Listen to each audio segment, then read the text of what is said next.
everyone, welcome to OATS Uncut, Orator Academy Talks, unscripted, unfiltered, and uncut. My name is Yuvan and I'm joined here with Ken, Saanvi, and Ava, and today we'll be talking about the gubernatorial elections in New Jersey. This is a nonpartisan conversation, and even though we're not of voting age, we still want to know about the issues that are affecting our home state. Does anyone want to kick it off? So, Mikey Sherrill is part of the House Gun Violence Prevention Task Force.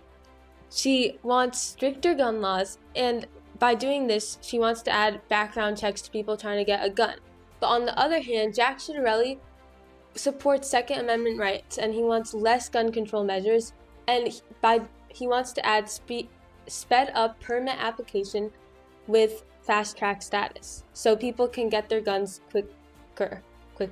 Do you guys think that a lot of what's happening and a lot of what she wants to do comes from her military background?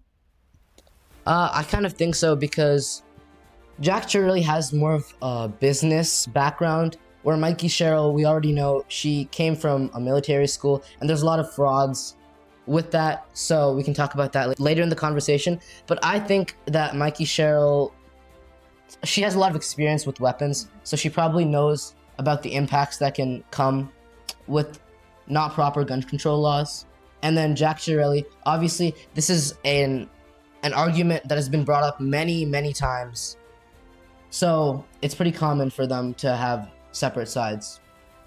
Yeah, definitely. And if we want to move on to education and what Mikey Sherrill's education plans are, she wants to expand pre-K access, making sure that the school funding gets increased, making sure that people get the opportunities that they want to have. She also wants to just overall help improve teachers' pays, because we know teachers definitely aren't getting compensated for what they have to deal with.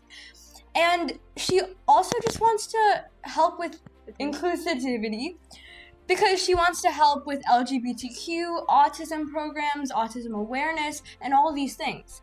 But Jack Ciattarelli, mostly he wants to revise how the state allocates education funds, and he wants to give parents a say in the curriculum, which is fair, because I know my mom is always saying how the curriculum should be and is always talking about what changes she wants the school to make. I also agree, because my parents, obviously, when I come home, they want to know what I did at school, and they want to know what I'm learning at school, and obviously they want to know the curriculum. So it would really be nice if the parents, even if they didn't have a say in the curriculum, but if they just knew what the curriculum was, if they had more information on that. Yeah, I think it's important for people to be informed about what they're learning or what their children are learning. And I think it's also important for people to have a better education or more access to it. Yeah, Mikey Sherrill, I like how she wants to increase school funding and improve teacher pay, because there's not a lot of teachers, there's a teacher shortage, and not a lot of people want to grow up to become a teacher, so doing this can increase the amount of teachers. Yeah. So that kind of leads me on to my next point, because we can see Jack Ciattarelli, he wants to kind of reform the education system, and Mikey wants to increase teachers' pay. And so Jack wants to have property tax cuts and income tax cuts, and for this, he's reducing the state budget, which includes education, which is why he wants to reform the education system and all of this.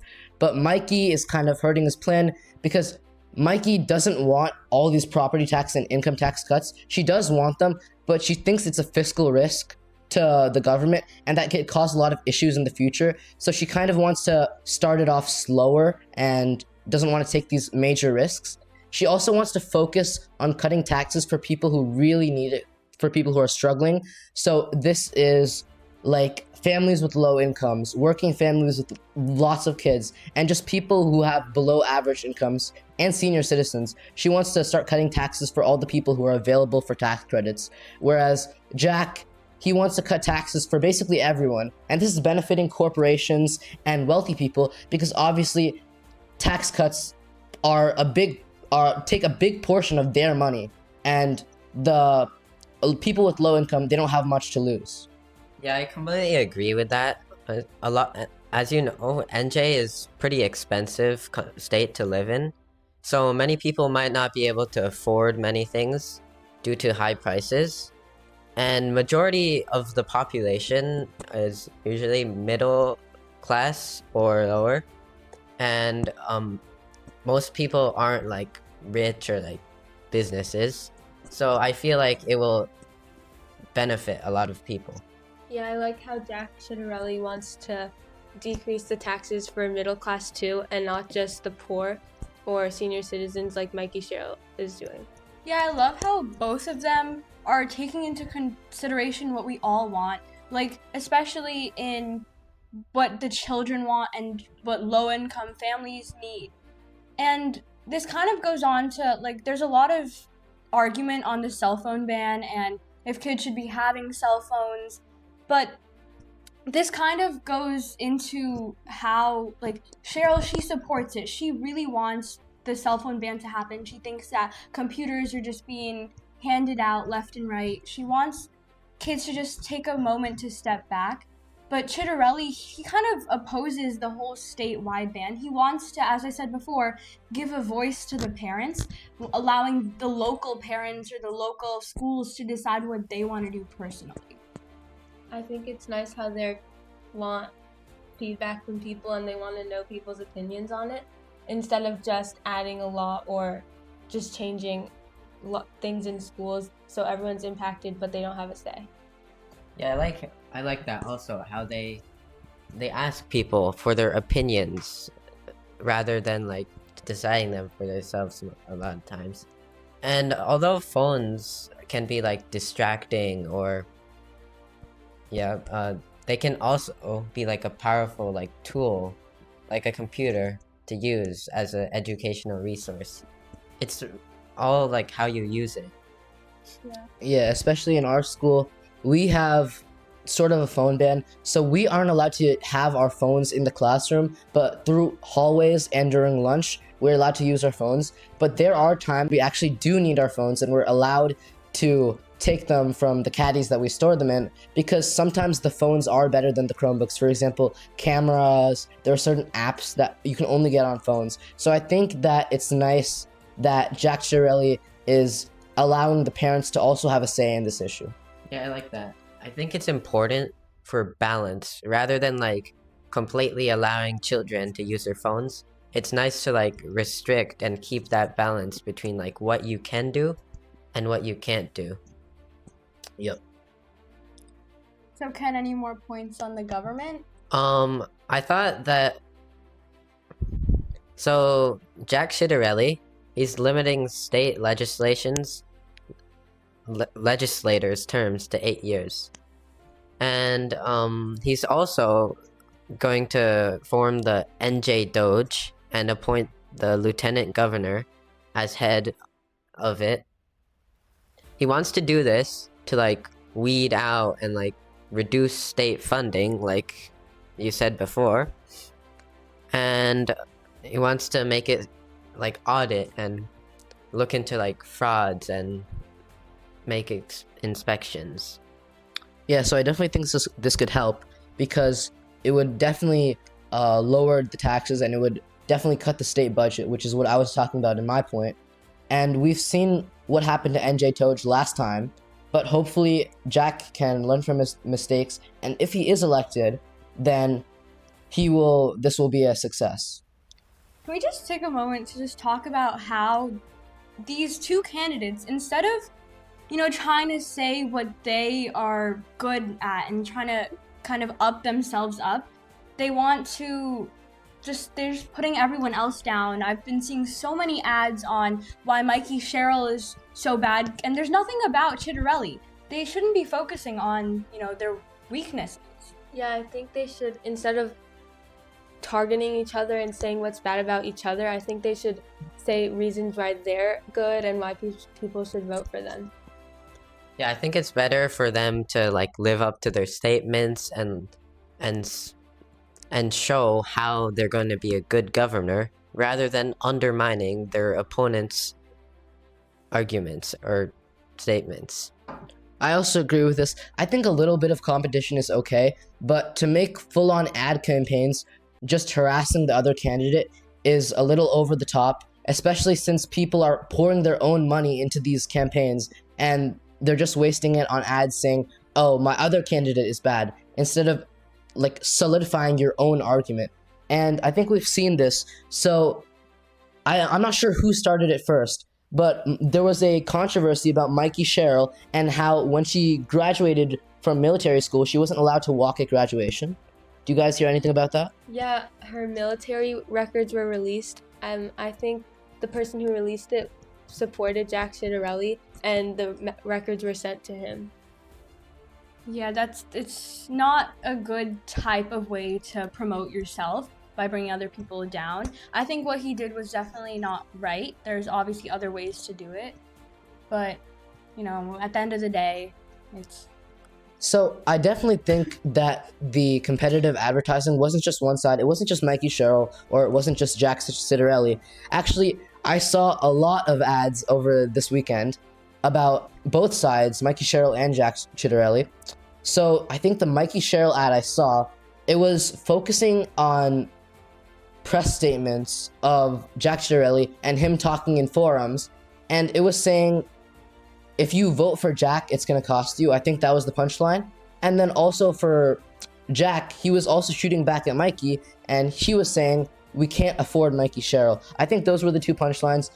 Even though they had these dirty advertising campaigns, they also had some legitimate ones, but I had to research and actually look into those to find ads where they were just talking about themselves, but the ads that were actually being recommended to me, they were all talking about the other candidate. Yeah, I had similar experiences. Recently, I was watching YouTube and I came across like a few ads about the governors, Mikey Sherrill and Jack Ciattarelli, both on each other. And I think that like ads or like advertisement campaigns, they're like a strong tool since like they can reach a lot of people. Yeah, definitely. But some of the ads I've seen by Ciattarelli is just Mikey Sherrill and her just pausing when she says a sentence, either her muttering. There's no actual context to it. They don't know what's happening. They just pick certain parts and then bend and shape and manipulate it into the way they want it to be. Yeah, I think he's focusing on the fact that she doesn't want to completely reduce taxes for everyone, and she wants to keep some taxes for middle class. So moving on to healthcare, Jack Ciattarelli wants market-based healthcare, and he supports Trump's Medicaid cuts, and he wants less state mandates on healthcare. But Mikey Sherrill, on the other hand, wants more affordable healthcare, and she wants to expand Medicare by supporting the Affordable Care Act, Healthcare Act.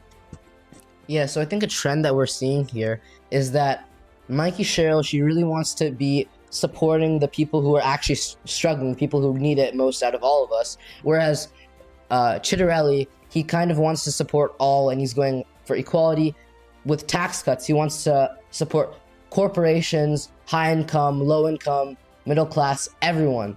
But Mikey Sherrill is more focusing on the people who actually qualify for this. So Mikey Sherrill actually brought up in the debate that Jack actually ran an opioid publication scandal. So he was actually downplaying the risks of opioid when there was an opioid crisis, and his business was actually profiting off of that.